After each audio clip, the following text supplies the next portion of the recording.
As notícias do dia. Gente que fala tem o selo de qualidade ABCOM. Rádio Trianon AM 740. Informação, prestação de serviço, utilidade pública. Só podia ser aqui na Rádio Trianon de São Paulo e Universal de Santos. Trianon. Decisão é aqui na Trianon. Chegamos na semifinal do Paulistão 2019. Domingo, a partir das 3 da tarde, o nosso aquecimento Trianon com Dom Roberto Costa. Depois, Allianz Parque, Palmeiras e São Paulo. Na segunda-feira, a partir das 8 da noite, Pacaembu, Santos e Corinthians. Então fique ligado, aqui na mais paulista das redes. Trianon AM 740. Informação bem no meio do seu rádio. Trianon. Sintonize. Trianon AM 740. 12h01. ZYK 650. Rádio Trianon AM 740 kHz. Santo André, São Paulo, Brasil.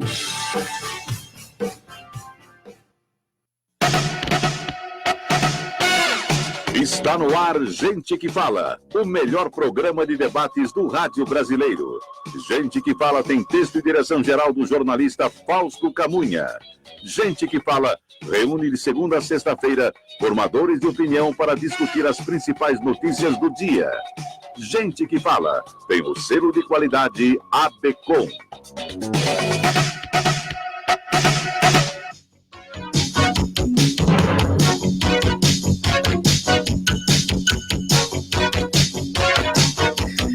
Olá, ouvintes e internautas, bem-vindos ao programa Gente que Fala. Boa tarde a todos, eu sou Mauro Frisman, nós estamos na Rádio Trianon AM 740 de São Paulo e Rádio Universal AM 810 de Santos.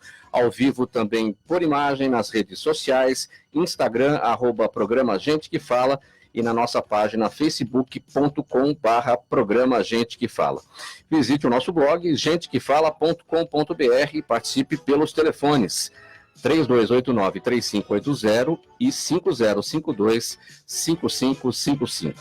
Os nossos convidados do programa de hoje, do programa Gente que Fala de hoje, o Coronel PM João Carlos Pelissari, jornalista e professor de mestrado e doutorado da Polícia Militar do Estado de São Paulo.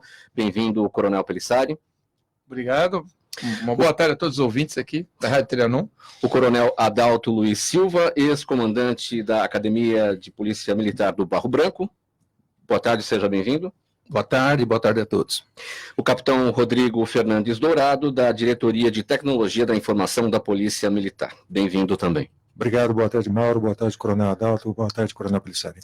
Vamos ao nosso primeiro tema, que é a repercussão desse caso estrondoso que aconteceu em Guararema, a 80 quilômetros da capital. Essa tentativa de assalto a 2 bancos que terminou com tiroteio ontem naquela cidade. De acordo com a Polícia Militar, eram ao menos 25 criminosos e 11 foram mortos por policiais. Até o momento, 3 suspeitos foram presos e as buscas por outros participantes continuam. Segundo a Secretaria de Segurança Pública, o Ministério Público interceptou conversas telefônicas entre criminosos que planejavam atacar bancos na região.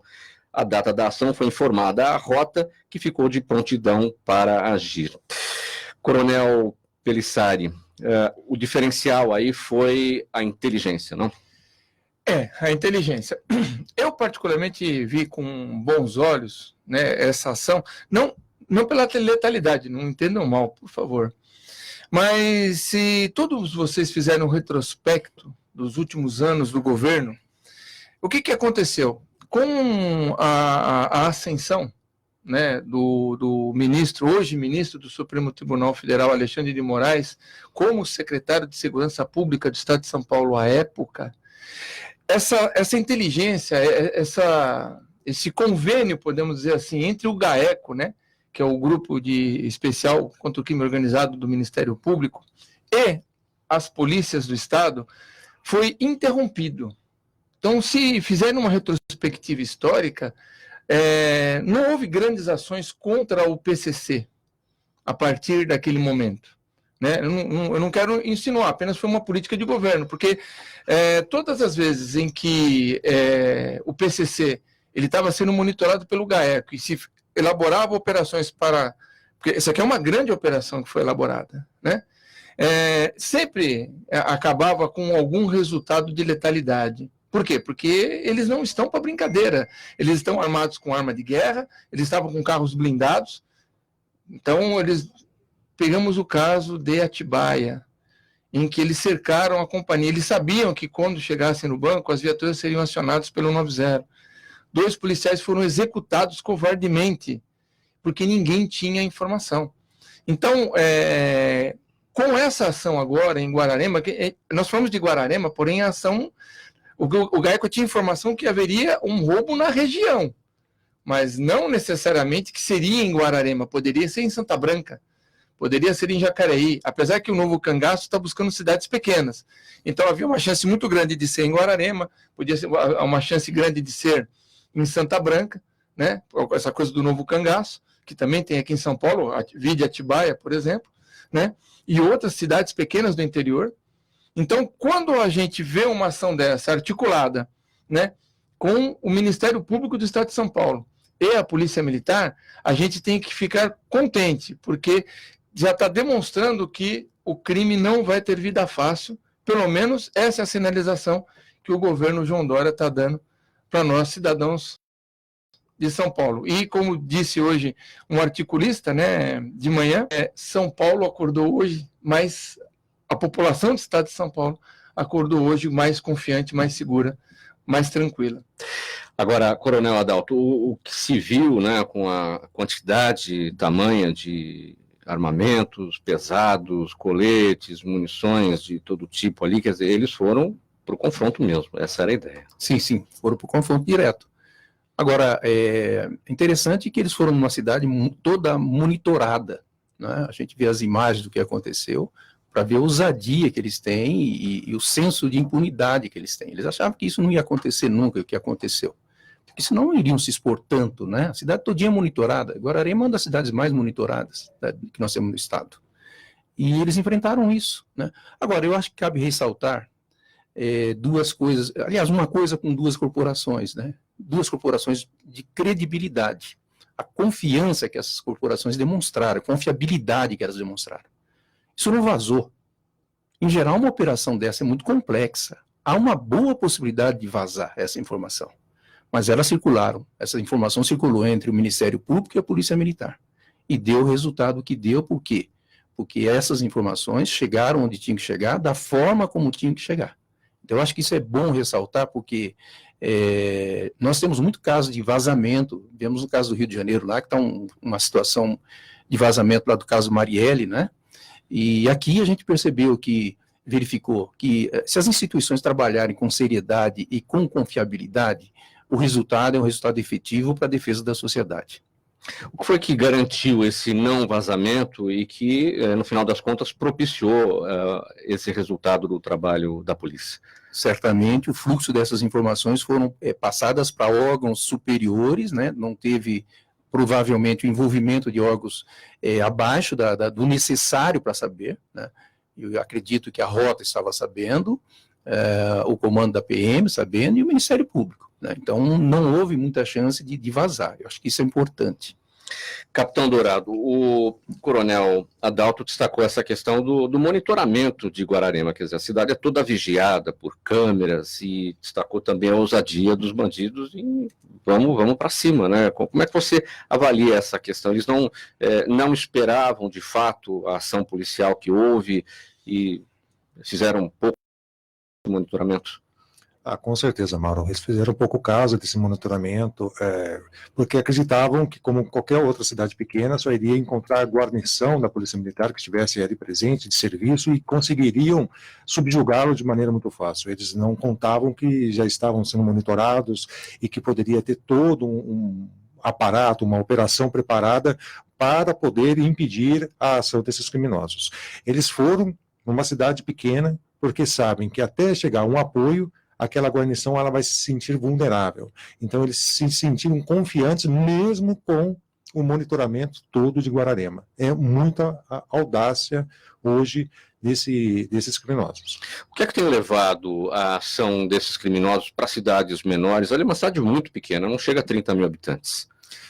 Justamente a infraestrutura de segurança que a cidade oferece é para o combate aos crimes daquele município, e não para o combate a uma quadrilha organizada desse tamanho. Então, eles acreditaram que a Polícia Militar não estaria preparada para receber esse tipo de ação criminosa por parte deles. E foi aonde eles acabaram se dando mal, porque havia todo esse monitoramento por parte do Ministério Público e da Polícia Militar, que acompanhou a preparação desse crime e conseguiu impedir.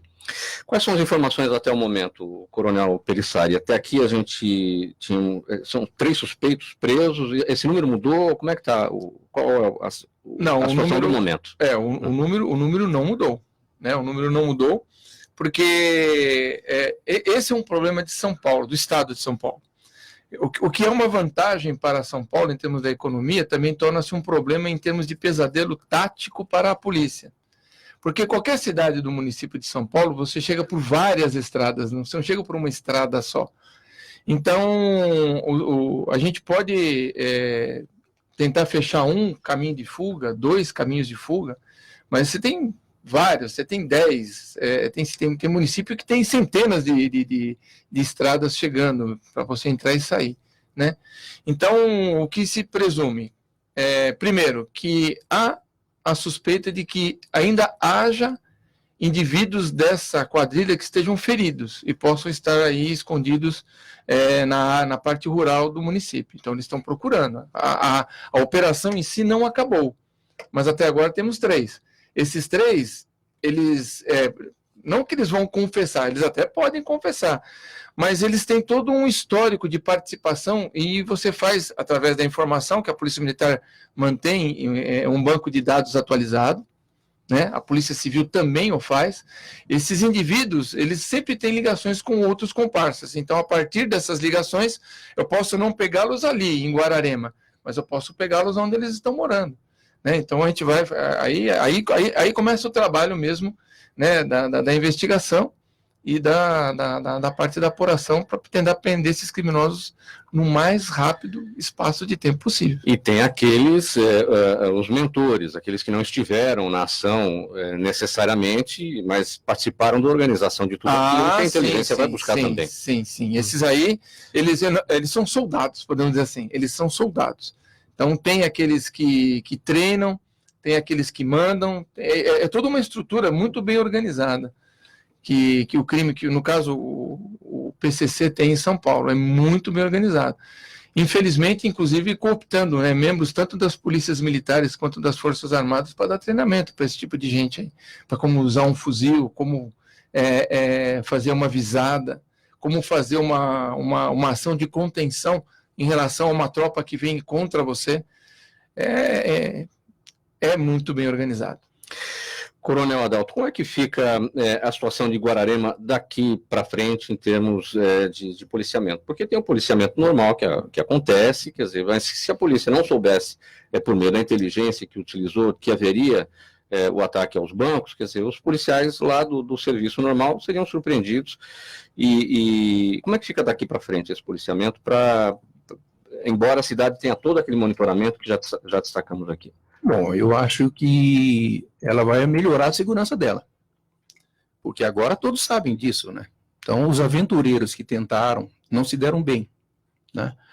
E nós temos muitas cidades com a mesma situação de equipamentos de banco, como Guararema, que pode estar mais vulneráveis do que essa cidade, né? Eu acho que vai ser um estímulo até para que as outras cidades também estejam preparadas com essa mesma estrutura tecnológica que Guararema mostrou, né? Então, eu acho que, do ponto de vista de Guararema, eu espero que o raio não caia 2 vezes no mesmo lugar. E eu acredito muito que não vão tentar outra vez lá. Essa tecnologia toda existente na cidade, com câmeras, com monitoramento, é trabalho da prefeitura, é trabalho da polícia? Sim, é trabalho da prefeitura e coordenado com a polícia militar, né? Mas a informação flui tanto para a área municipal quanto para a área estadual. Então, é um trabalho que atende às duas necessidades, na verdade, é uma só, né? Porque o cidadão mora no município, o Estado oferece a segurança e o município complementa a segurança do Estado. Então, esse trabalho conjunto é o que dá o resultado que deu. O que se sabe até aqui, Capitão Dourado, em relação ao material utilizado, aquela quantidade toda de armas, o tipo de arma que aquele bando todo utilizou, o que se sabe disso, de onde vem, como é que tudo surgiu? Nós verificamos que eles vieram muito bem preparados, tanto com veículos blindados, né, preparados para um confronto mesmo, e armamentos pesados que não se encontra em qualquer lugar. O que a gente pode destacar, né, inclusive os explosivos que eles usaram, a gente pode verificar aquelas imagens deles explodindo ali a agência do Banco do Brasil e tudo mais.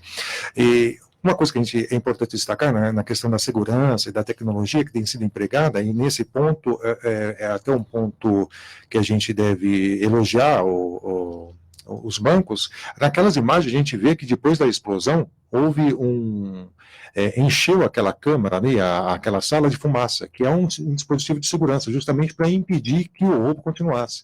Ou seja, a partir do primeiro momento da primeira explosão, aquela sala toda foi coberta de fumaça. Isso é um dispositivo de segurança, até complementando aquele que o Coronel Adalto estava colocando agora, que vem auxiliando, inclusive, as pequenas cidades, no sentido de inibir outras práticas criminosas nesse sentido, ou seja, os marginais eles se preparam, mas também toda a sociedade, não só a polícia militar, como no caso específico, os próprios bancos também têm se preparado e acompanhado as tecnologias no sentido de poder impedir a ação dos criminosos. Então, nesse caso, a gente pode até mostrar como um exemplo positivo que pode ser levado, e muitas vezes já foi levado, para outros municípios, que é justamente a ação que aconteceu de se encher toda aquela sala lá de aquele pó, aquele gás, que impede a visão impede a visão e aí atrapalha toda a ação do bando. E atrapalha toda a ação. E existem outros dispositivos que também já têm sido paulatinamente sido colocados à disposição da comunidade, como é o caso daquela tinta que quando o caixa eletrônico já mancha. Faz algum tempo já. E se tiver uma nota dessa manchada, a pessoa não consegue passar em lugar nenhum, porque a pessoa já sabe que é produto de roubo, né? Caixa eletrônico estourado. Mauro, eu queria chamar a atenção só para dois fatos, né? Eu comandei Suzano, então eu servi numa das unidades policiais militares da região do Alto Tietê, cujo comando regional fica em Mogi das Cruzes, né? Então, a polícia já sabe que existe um centro de inteligência e de estruturação, vamos dizer assim, operacional do PCC ali na região, num dos municípios da região. Então, isso daí já é monitorado, faz mais ou menos 2 a 3 anos em que o chefe do PCC naquela região foi preso, um trabalho muito bom, diga-se de passagem, por parte da seccional da Polícia Civil ali de Mogi das Cruzes. A gente tem que reconhecer esse trabalho, mas eu acho que a gente também fica focando muito no aspecto do roubo, né? E esquece que temos uma população traumatizada naquela cidade. É uma cidade pequena, que não está acostumada com esse tipo de violência. Se numa cidade grande, um bairro fica afetado por, às vezes, meses, a gente tem que ver como é que os órgãos, não só de segurança, como a polícia militar, a polícia civil, mas também outros vão fazer para tentar devolver a paz social, no sentido da perda, da diminuição do medo do crime por parte da população de Guararema. Esse é um tema que eu acho que é interessante a gente também pensar, né? Como ter a paz de novo. Então, daí aquela pergunta que eu fiz aqui para o capitão, para o Coronel Adalto, no sentido de como é que fica a população a partir de agora, né? Sim. Com relação ao policiamento, porque fica aquela sensação de insegurança. Então, é um trabalho a ser feito nesse sentido. Eu acho que agora o foco agora tem que ser nas pessoas da comunidade ali da cidade de Guararema, que também tem o seu vetor turístico muito forte, né? Uma cidade turística. E tornou-se uma cidade muito procurada exatamente pela segurança e pelo alto capital social que ela possui, né? Dessa coisa da ordem entre as pessoas e tudo mais. Os números da criminalidade lá são maravilhosos. Duas mortes só o ano passado, não foi isso? Ficou 31 meses sem nenhum homicídio na cidade. Então, quer dizer, uma pessoa cidade falou lá, assim, aqui tem roubo de galinha, de bicicleta. Eu vi alguém comentando, né? É cidade do interior mesmo, pequenininha, né? Bem característica do interior, né? Tem Maria Não era Fumaça. isso. Tem uma Maria Fumaça. A tecnologia da informação contribui significativamente para a polícia nas áreas de geoprocessamento, análise criminal, interceptações telefônicas e de outros dispositivos. Na verdade, o uso da tecnologia torna os policiais e profissionais de inteligência mais próximos, o que facilita a troca de informações e conhecimentos. Como é que a Polícia Militar usa da tecnologia da informação, Capitão Dourado?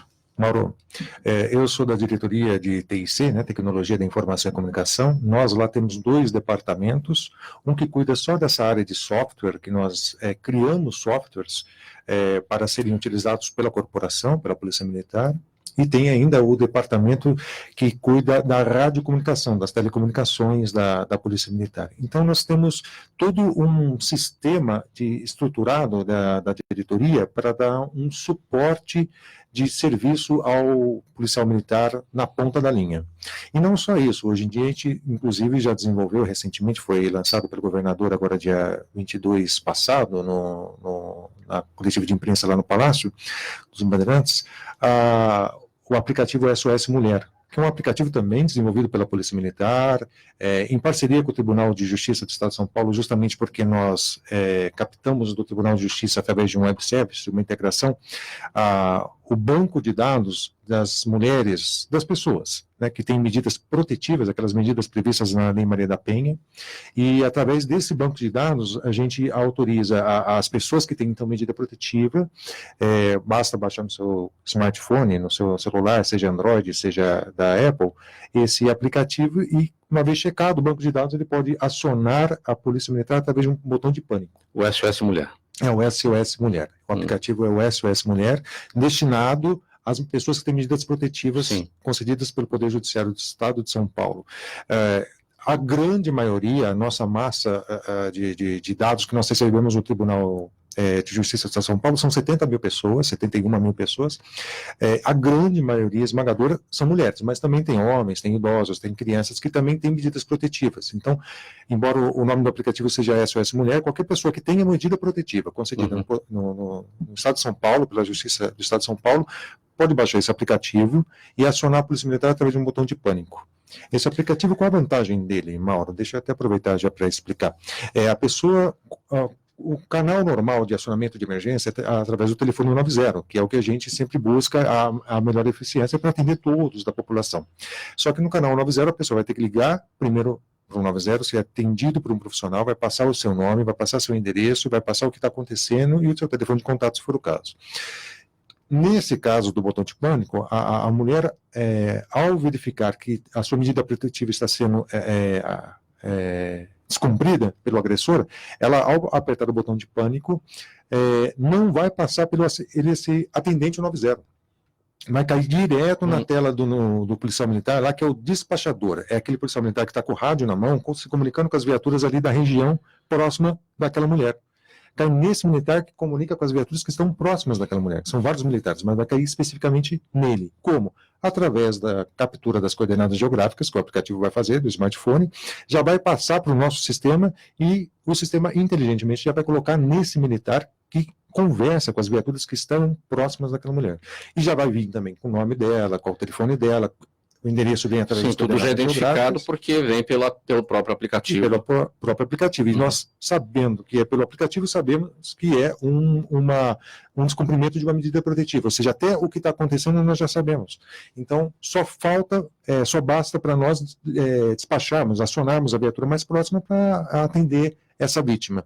Então, é um ganho, há um empoderamento da mulher, no sentido de ela se sentir mais segura de que as medidas protetivas concedidas a ela realmente vão ter eficácia. Agora, a mulher, com o uso deste aplicativo, SOS Mulher, ela pode utilizá-lo nesta condição de que ela está naquela situação protetiva, não para outros casos, um assalto, algum outro tipo, é quando ela se depara com a situação da violência doméstica. Exatamente, é para acionar a Polícia Militar. Somente quem tem medida protetiva é que vai poder acionar a Polícia Militar. O policial militar, ao chegar no local, ele vai constatar se está ocorrendo realmente um cumprimento de medidas protetivas, e se ocorreu, está ocorrendo um crime.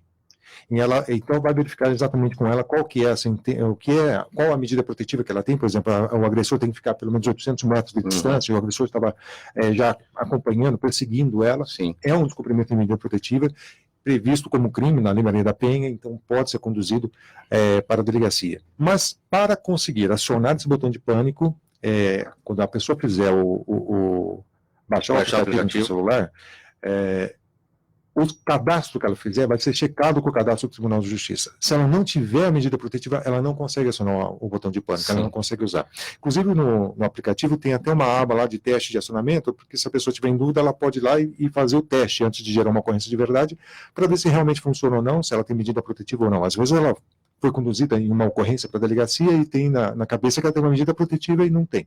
Então é bom ela fazer esse teste de acionamento quando ela tiver o aplicativo, para ela ter certeza.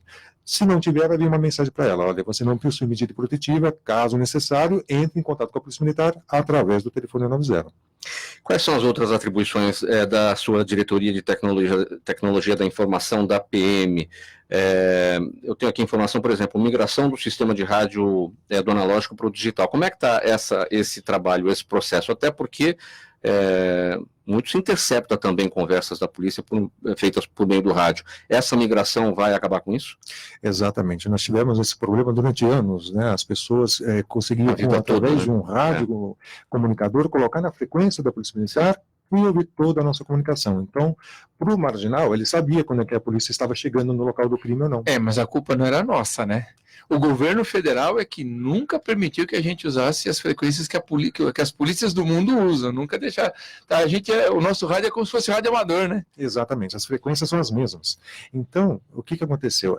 Com a migração do sistema analógico de rádio para o sistema digital de rádio, hoje no estado inteiro de São Paulo nós estamos com os rádios digitalizados. Isso permitiu à Polícia Militar encriptar a sua comunicação, ou seja, hoje ela é toda embaralhada. Como ela é digital, há essa possibilidade de eu embaralhar. Sim. E só um outro rádio da corporação é que tem a chave de criptografia, ou seja, só ela consegue desembaralhar e sair a informação do outro lado.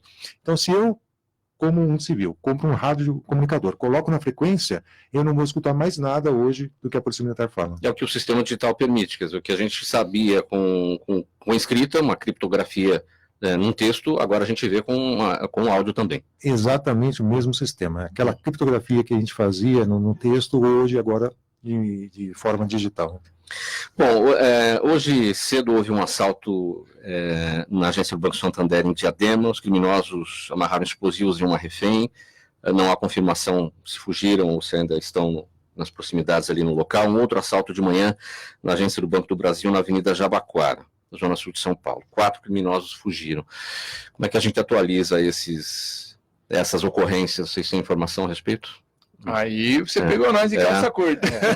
Estamos indo para cá, não deu tempo. Mauro, eu posso até aproveitar essa ocorrência e passar uma informação. Por exemplo, nós temos também desenvolvido pela Polícia Militar o projeto Radar Detecta.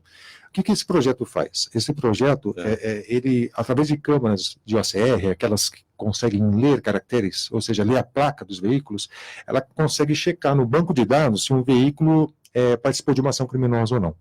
Então, se tem um veículo que já foi roubado ou furtado em dias atrás, ao passar por uma dessas câmeras, um cruzamento que tem uma câmera dessa, vai alertar no sistema inteligente da Polícia Militar que um veículo passou ali. Inclusive, as viaturas mais próximas vão receber um alerta na própria viatura, através do tablet da viatura. Esse é o sistema detecta. Esse é o sistema Projeto Radar Detecta. O que acontece?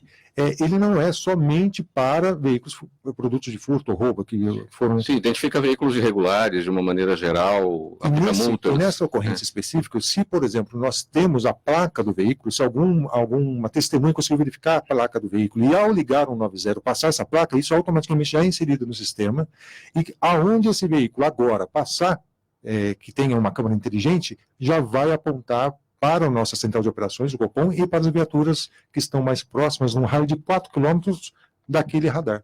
Então, eu não vou poder te dizer especificamente da ocorrência, mas eu posso até aproveitar o momento que nós estamos no ar para qualquer testemunho que esteja nos ouvindo e tenha essa informação da placa, por exemplo, dos veículos que foram utilizados, liga 190, que isso automaticamente já vai alimentar o sistema. Mas a questão um assalto na agência do Banco Santander em Diadema e outro no Banco do Brasil na Avenida Jabaquara, quer dizer, é um indicativo de que os bandidos estão indo para ataque aos bancos mesmo, né? É a modalidade atual. Banco de carro forte, né? Onde tem o dinheiro. É o estrangulamento, né? É o estrangulamento que vem sendo feito em cima do crime organizado, então eles têm que buscar recursos de outras formas. E a fragilidade do sistema bancário e no caso dos carros fortes, a facilidade de corrupção de agentes privados de segurança, que sabe que determinado veículo vai sair com tanto de dinheiro, vai fazer tal trajeto. Então eles aproveitam, né? Porque um carro forte tem quantos vigilantes? 3, 4 vigilantes lá dentro. O vigilante não ganha para se sacrificar por uma coisa que está assegurada, vamos dizer assim, por parte do banco. Então, alguns até, eu vivenciei pessoalmente uma ocorrência em Suzano, em que eu tive que tirar o chapéu, porque os vigilantes fizeram a contenção do roubo de dentro do caminhão, os bandidos, gente do PCC, atirando de fuzil no caminhão, e os vigilantes estavam dentro do caminhão segurando a sua trincheira, né? E a gente tentando se aproximar, tal, até que eles fugiram, né? Os bandidos fugiram, viram que não ia conseguir, as polícias estavam chegando, fugiram. E eu estava no meio da ocorrência, também maluco, né? Mas isso é raro. Esse tipo de comportamento é raro. O vigilante, ele prefere, né, jogar coquetel molotov, tocar fogo no caminhão para que a temperatura do interna fique alta e a pessoa lá dentro, essas coisas todas, né? Então o vigilante é mais vulnerável. O carro forte é uma realidade nas ruas, em todo o Brasil. O país não é um país altamente bancarizado. Você vê países desenvolvidos onde todo mundo usa cartão, quer dizer, não vai ter carro forte andando para cima e para baixo com dinheiro, porque as pessoas não usam dinheiro. Mas é uma coisa que vai de acordo com a evolução de cada sociedade. Ou outra, isso chega por aqui. Eu acho que o caminho é este, né? Tecnologia, não está com bens disponibilizados, né? Dinheiro também não circula tanto, porque esse é o caminho, não circular tanto dinheiro, né? Um vigilante nessa situação. O que passa pela cabeça desse rapaz? Eu vou morrer aqui se tem uma estrutura que dá uma retaguarda para esse dinheiro que está aqui? O que é melhor? Então, isso é até uma covardia você imaginar que o cara tem que enfrentar. Não é? Porque tudo leva a não enfrentar. Não é? Com a experiência acumulada em 46 anos entre Polícia Militar e o Centro Empresarial de São Paulo, o Coronel Adalto vem ensinando métodos para implantar uma gestão humanizada em diversas organizações. E esses métodos incluem vários fatores de motivação, como a adequação aos valores, estrutura hierárquica, sistema disciplinar, além de uma série de virtudes necessárias para o cumprimento ou o comprometimento. Como é que é isso, Coronel Adalto? Para falar sobre uma gestão humanizada, nós podemos pegar até o exemplo de hoje aí, de ontem, né, que houve essa ocorrência.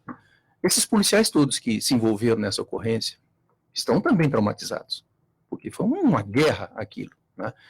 E normalmente existe uma estrutura orgânica que dá uma recompensa para qualquer tipo de problema emocional que a pessoa tenha. O organismo já cuida disso. Às vezes, essa retaguarda que o organismo dá falha.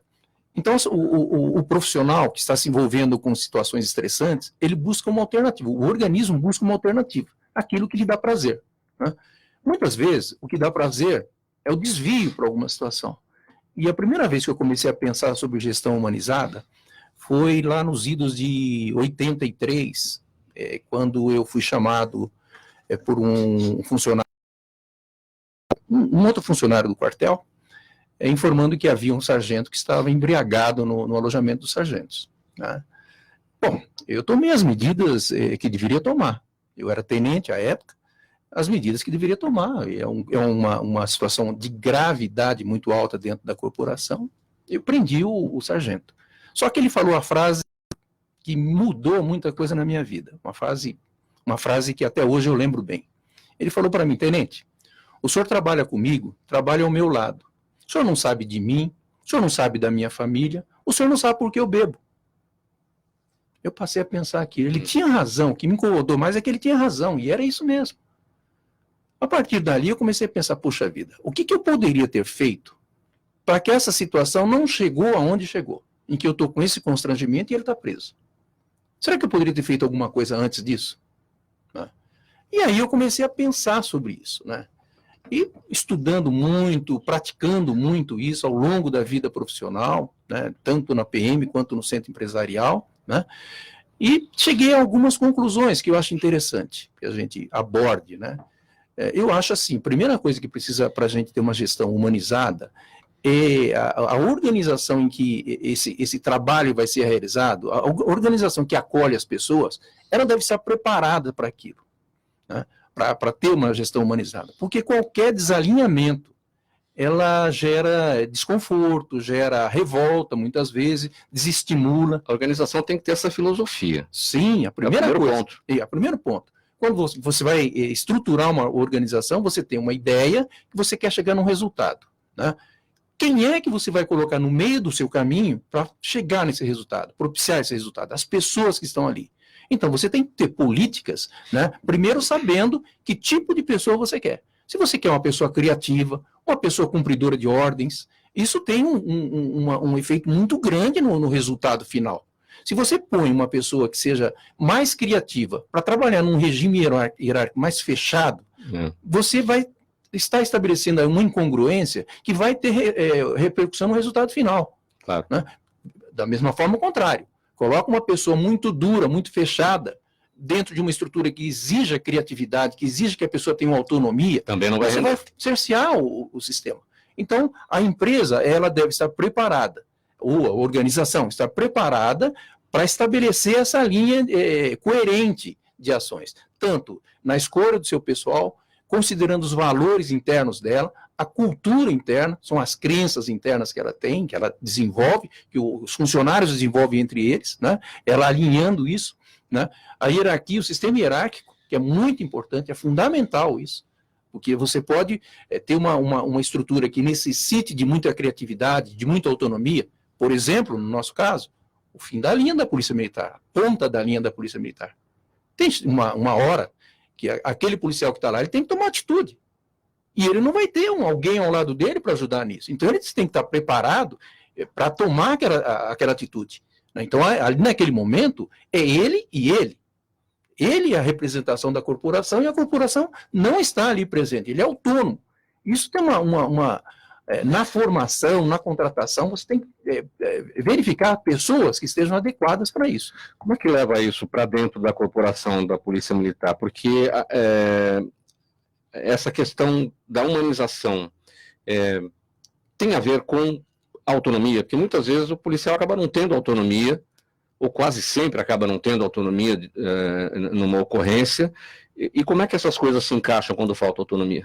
Sim, primeiro, a nossa formação é uma formação voltada para o trabalho conjunto, né? Nós trabalhamos dentro de um time, com um detalhe, né? A nossa formação ela dá mais ênfase àquele todos por um, né? Todos por um. A gente se forma assim. Isso é uma questão que assim, é heteronomia. Todos obedecem a uma determinada situação. Bumbo no pé direito é a expressão que a gente usava muito, né? Bumbo no pé direito. Não, você não tem que pensar porque o bumbo está no pé direito. O bumbo está no pé direito. Se você estiver no pé esquerdo, está errado, né? A nossa formação ela é voltada mais para esse coletivo, né? Agora, a parte de autonomia, você tem que entrar numa questão de um lado da formação que ela precisa privilegiar a individualidade das pessoas dentro da situação. Você tem que juntar as duas formas de preparar o pessoal, que parecem antagônicas, mas não, são complementares, né? Na Academia do Barro Branco, quando eu comandei a academia, eu sabia que algumas coisas que eu tinha passado como aluno, 30 anos antes, né? 30 anos depois eu voltei como comandante. E dentro dessa regressão para verificar o que eu fiz de errado, o que eu podia fazer diferente, que começou lá atrás, nesse caso que eu falei, eu comecei a pensar nisso também. Quando eu cheguei para comandar a academia, eu fiz uma regressão. Quando eu cheguei aqui, como é que era, o que eu tinha. Você chega na Academia do Barro Branco, você é um garoto. Chega lá, você passa de um adolescente que está na tua casa, que é o egocêntrico, que é o centro do mundo da sua família, chega lá, te coloca numa situação completamente diferente da que você vivia. Você passa a integrar um time. Você passa a tua identidade se dilui dentro do pelotão. Você é mais um dentro do pelotão. Né? E as ações todas são assim, os treinamentos são assim, a técnica que a corporação desenvolve é muito evoluída, muito avançada. Né? Agora, esse aspecto da autonomia é que me deu mais um cuidado maior com isso. Tanto que eu fiz algumas coisas que iam mais ou menos contra a cultura da nossa corporação. Né? Eu comecei a colocar as pessoas, os alunos, né, para tomar café da manhã com o comandante. O refeitório dos oficiais, todos aqui nós sabemos, era algo inexpugnável. Ninguém entrava ali. Então, eu quero alguém que tenha senso crítico, que saiba fazer as coisas, que saiba se portar numa hora em que ele precisa tomar uma decisão, que não fique esperando alguém falar para ele, porque não vai ter tempo para isso, ele vai ter que fazer. Então, chamei lá para ganhar um pouco mais de confiança para outra etapa que eu queria colocar, que é preparar esses alunos para a empatia. A empatia é você entrar no pensamento das pessoas e tentar ter os sentimentos dela, entender o sentimento dela. Eu acho que isso é muito importante para quem está na ponta da linha, né? Esse tipo de sentimento que tem. E a empatia, ela é desenvolvida com as artes. Uma das formas de desenvolver a empatia são as artes. Então, na época que eu passei na academia, eu estabeleci um concurso, que parece uma coisa estranha, né? Um concurso de pintura, para aqueles que tinham talento para pintura. Né? Eles poderiam fazer os seus quadros, havia uma comissão externa, e os quadros deles seriam expostos na academia. Se você for lá hoje, você vai ver quadros de alunos, pintados por alunos lá. Os melhores seriam nos corredores principais e os outros nos corredores secundários, mas todos teriam exposto. Então, houve uma participação dos alunos. É uma forma de você desenvolver isso. Fiz um acordo com a Sala São Paulo, com a Secretaria da Cultura, Sala São Paulo, para que os alunos pudessem, no horário noturno, que é uma outra coisa que existe na academia, que é diferente, né? No horário noturno, frequentar a Sala São Paulo, para ver teatro, ver apresentação artística de todas as formas, para aproximar isso. O 12º Anuário Estatístico de Segurança apontou o impressionante recorde de 64 mil assassinatos registrados no Brasil em 2017. Mostrou também que uma imensa fração das vítimas foram jovens, negros e pobres. Especialistas, porém, alertam que o fato se deve principalmente aos problemas sociais do país e não algum tipo de preconceito por parte dos assassinos. Coronel Pelissari, por que morrem tantos jovens negros e pobres no Brasil? Posso fazer um jabá? Eu sempre faço o meu jabá. Posso fazer o meu jabá aqui? Eu tenho um canal no YouTube, né? E eu tenho também um blog. E exatamente um dos temas que eu escrevi no meu blog é sobre isso aqui, né? Até deu o nome de a Ku Klux Klan brasileira. Qual é o canal? O canal é o canal do Coronel Pelissari. Tá. Não, eu minto. No YouTube é Coronel Pelissari Analisa. Eu sempre faço análise, seja na área de segurança, seja na área de política, né? E normalmente eu acerto, tá? Normalmente eu acerto. Dei até furo com a questão lá de gente que estava assessorando o ministro Onyx aí, mas vinculado à Vale, tentando proteger os caras lá na questão de Brumadinho, o Bolsonaro, alguém do governo assiste meu canal. Né? E no blog, blog do Coronel Pelissari, né? E eu escrevi exatamente sobre este tema, porque é recorrente, né, uma narrativa de que existe um genocídio de jovens negros na periferia do Brasil, das grandes cidades brasileiras. Entretanto, isso é uma falácia, e me doeu muito, porque isso veio do próprio Fórum Brasileiro de Segurança Pública, Eles são estudiosos, eu conheço o Renato, né? Eu conheço a Samira Bueno. Então, eu não consigo admitir como estudiosos entram numa narrativa, sabendo que o perfil da vítima coincide com o perfil do autor. Vários estudos sérios feitos em outros países que se dedicam ao estudo da polícia e da ação policial dentro da sociedade, sabem que perfil de vítima e de algoz se coincidem, né? É daí que se diz que não há preconceito por parte dos assassinos, porque o perfil da vítima e do assassino é igual? Em regra, por que a polícia começa perguntando para os parentes e vizinhos próximos quando alguém morre? Porque normalmente vítima e algoz se conhecem, eles têm algum tipo de relação. Num crime de homicídio, raramente a pessoa mata porque matou. Tava passando aqui, não fui com a cara dele e matei ele. Não é assim, né? Existe uma relação ou afetiva, né? Ou de amizade, ou econômica. E nós temos que colocar aqui nessa conta, nesse número de 64 mil aqui, nós temos que colocar um número de 20 mil desaparecidos, que é muita gente que está sendo morta, e é que nem a do goleiro Bruno lá, ó. Desapareceu, você não vai achar o corpo nunca. Só que as famílias não reclamam por quê? Por causa que sabem que quem sumiu com o seu filho foi quem? O crime organizado. Então, foi feita uma CPI, foi presidida pelo senador Paulo Paim. Esse número está subestimado, coronel? 64 mil assassinatos?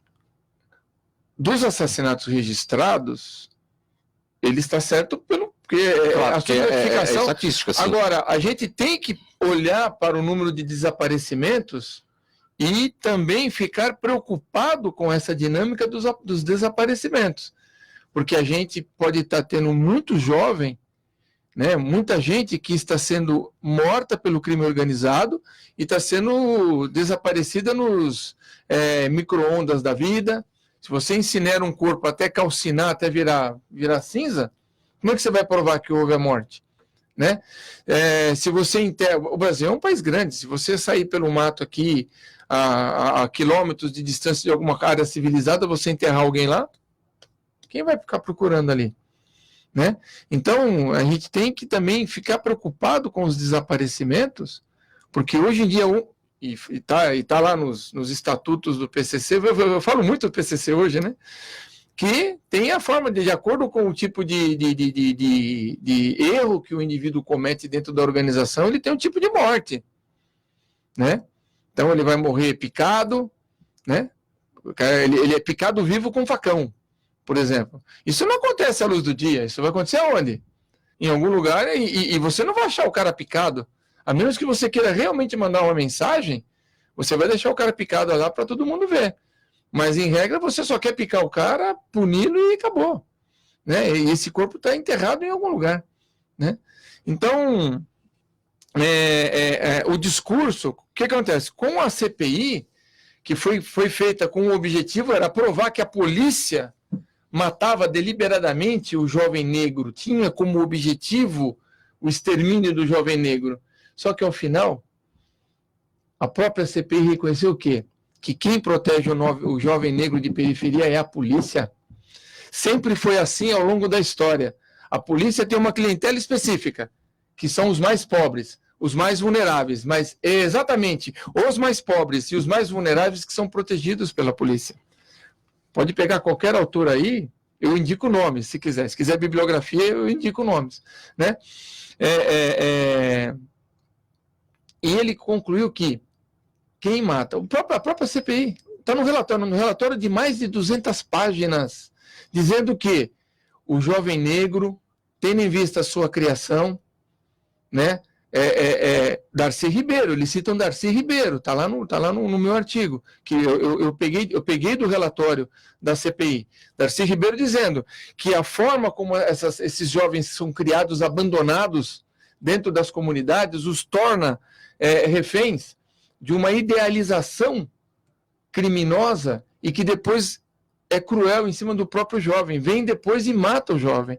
Então é um círculo e um ciclo vicioso em que o jovem negro que consegue o sucesso coopta outros jovens negros que depois vão ser mortos por esses jovens negros, né? Isso está no relatório da CPI. Né? Infelizmente, essa cifra aí diz respeito nós temos que combater o crime organizado de maneira mais eficaz para quebrar esse círculo vicioso. Mais um tema aqui na nossa mesa. A Polícia Militar de São Paulo pretende implementar um sistema de câmeras para filmar e gravar o áudio de ações da corporação. O projeto prevê que os aparelhos fiquem acoplados no uniforme dos PMs, na altura do ombro, para registrar ações de interesse policial. Segundo informações da PM, os próprios policiais terão poder de ligar ou desligar as suas câmeras. Capitão Dourado, Mauro, em que medida isso facilita o trabalho da polícia, mostrando as ações como de fato ocorrem, ou até complica a situação?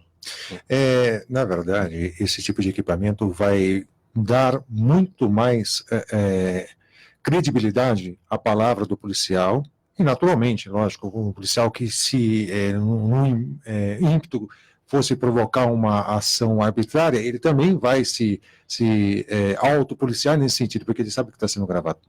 Então isso é um ganha-ganha para todo mundo, né?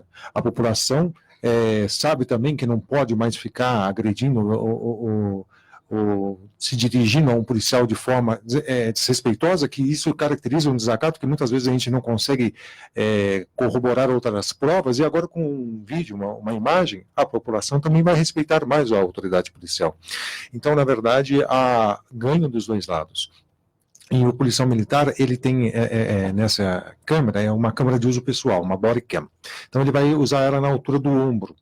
E é a altura em que ele está verificando, fazendo abordagem, fazendo uma vistoria no veículo, e ele tem a possibilidade de ligar essa câmera e ela automaticamente recupera tudo que estava ali presente nos últimos 2 minutos. Ou seja, se ele percebeu que aquela ocorrência é uma ocorrência onde há necessidade de gerar uma prova para não só para a defesa dele, mas também para prova criminal ali de uma ocorrência que está acontecendo, ele aperta o botão de ligar a câmera e ela já recupera os últimos 2 minutos de imagem que ficaram gravadas, só que num cache temporário, num arquivo temporário. E ele consegue juntar essa prova para ele poder depois apresentar ao final da ocorrência. Isso é projeto ainda, né, capitão? Esse projeto já está em andamento, na verdade, já está em fase piloto em 3 grandes comandos, o comando daqui da região do centro de São Paulo, né, o CPA-M1, Comando de Policiamento de Área Metropolitano 1, que pegam 4 batalhões aqui da região do centro, o 7º Batalhão, o 11º, o 13º e o 45, e também em comandos especializados como policiamento ambiental, policiamento rodoviário, também estão utilizando o policiamento de trânsito. Como é que se acopla essa câmera? Essa câmera vai ficar no colete. No colete. No colete. Então, ele vai, há um suporte para que a câmera consiga ser encaixada no próprio colete do policial. Então vai ficar do lado externo do colete, de forma a já estar pronta para uso assim que ele precisar. Ele apertou o botão e já recupera os últimos 2 minutos de imagem. Bom, ali, evidentemente, tem um sistema ali de memória para guardar essas informações de áudio e vídeo. Tem alguma comunicação com a internet? Isso é transmitido em tempo real para algum local ou fica armazenado no próprio equipamento? Fica armazenado no próprio equipamento. Só não há possibilidade de edição ou apagar as imagens que estão ali. Então, uma vez gravadas, ficam no equipamento. Quando ele termina o serviço, ele vai chegar na sua unidade, vai encaixar a câmera num leque, no suporte, e todas as imagens são descarregadas para um storage, né, um hard de armazenamento. E como é que vai ser disciplinado o uso disso? É uma coisa ao piloto que está sendo feito para ver Exatamente. Como é que as coisas funcionam. Agora, o uso prático mesmo, isso tudo ainda tem que ser passado, ainda vai ser definido. Está sendo definido. Ele não fica 24 horas com a câmera ligada, até porque a bateria não tem bateria, não tem armazenamento também. Né? Exatamente. Então, para ele poder utilizar de uma forma mais otimizada o aparelho vai ficar o turno de serviço inteiro com ele. Mas só na hora que ele apertar o botão de liga é que vai começar a gravar, recuperando os últimos 2 minutos de imagem. Cada policial terá o seu? Vai ter para todo mundo? Nessas unidades piloto, sim, cada policial vai ter a sua bodycam. Então, temos 2 militares numa guarnição, né? 2 policiais militares compondo uma viatura, os 2 policiais militares vão ter a bodycam. Como é que vocês avaliam essas medidas? Mais tecnologia para... Eu acho que isso pode ter um reflexo até em como a Polícia Militar é vista, né? Porque a gente vê que as pesquisas sobre a aceitação da comunidade, embora a gente tenha a Polícia Militar 24 horas do dia, a gente se vangloria disso, né? Em todos os lugares do estado de São Paulo, a gente não entende como, só nos episódios de maior impacto é que ela é ressaltada. No dia a dia da periferia, a gente verifica que ela não é tão reconhecida como gostaria de ser reconhecida, como deveria ser reconhecida, por essa presença dela. Então, ela faz muitas assistências sociais na periferia. Então, eu acho que essa forma de fazer um controle maior da atuação deixa as coisas mais transparentes. Né? Então, né? Então, isso é um fator muito importante, porque vai dar a dimensão maior do que realmente é feito. Coronel Pelissari. A polícia, eu queria destacar um aspecto interessante entre a Polícia Militar e tecnologia. Né? O Dourado, você não vai me deixar mentir sozinho, rapaz. Não vai me deixar mentir sozinho.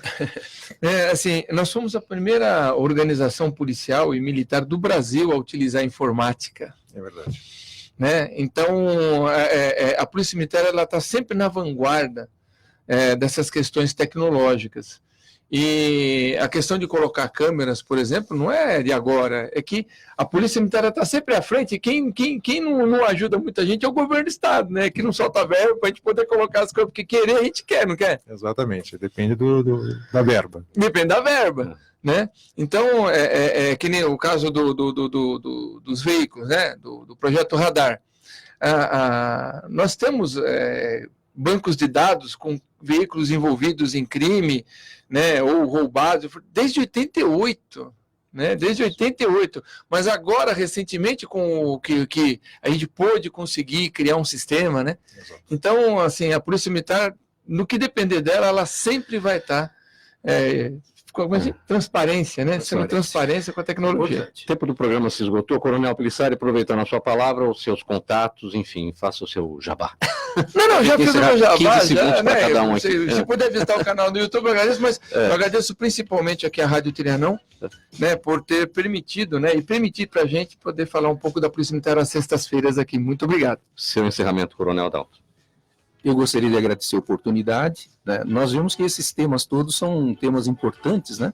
Todos eles importantes, tecnologia, pessoal, equipamentos, né? Estratégias que a gente verificou aí que foram utilizadas com sucesso nesse caso que a gente viu agora. Então essa oportunidade é uma oportunidade para que a gente possa mostrar para a comunidade como é a ação da Polícia Militar. A gente entra aqui mais na alma da PM. Né? Coisas que a gente não pode falar fora, a gente fala aqui. Muito obrigado, estamos à disposição. Capitão Dourado, sua palavra final. Obrigado, Mauro, pela oportunidade de expor os serviços da Polícia Militar aqui ao público e também pela oportunidade de estar com os 6 comandantes, Coronel Pelissari e Coronel Adalto. Muito obrigado pelo convite. O programa Gente que Fala recebeu hoje o Coronel PM João Carlos Pelissari, o Coronel Adalto Luiz Silva e o Capitão Rodrigo Fernandes Dourado. Agradecimento a todos vocês, internautas, ouvintes que nos acompanharam. Na mesa de som, o Sérgio Souza, apresentação minha, Mauro Friesman. Na pauta e redação, Pedro Schiavon, diretora de produção, Zenilda Salvato, direção-geral, Fausto Camunha. Muito obrigado e até o próximo programa. Um bom final de semana a todos.